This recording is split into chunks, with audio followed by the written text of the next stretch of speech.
तर आमा एकचोटि सोच्नुहोस् त, सबैभन्दा पहिला तपाईले जन्म दिने आमा बुवालाई छोडिदिएर श्रीमानसँग आउँदाखेरि कति माया थियो श्रीमानको, सम्झिनुहोस् त आमा। अनि जब एउटा गर्भमा बच्चा बस्छ आमा,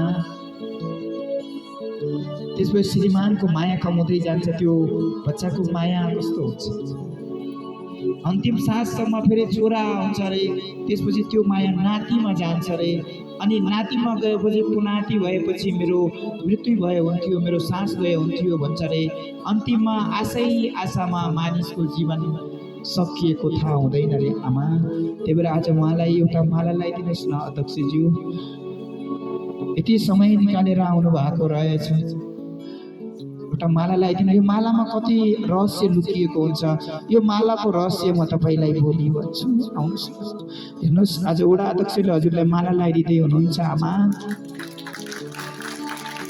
यो चाहको छ रे आज समाजले।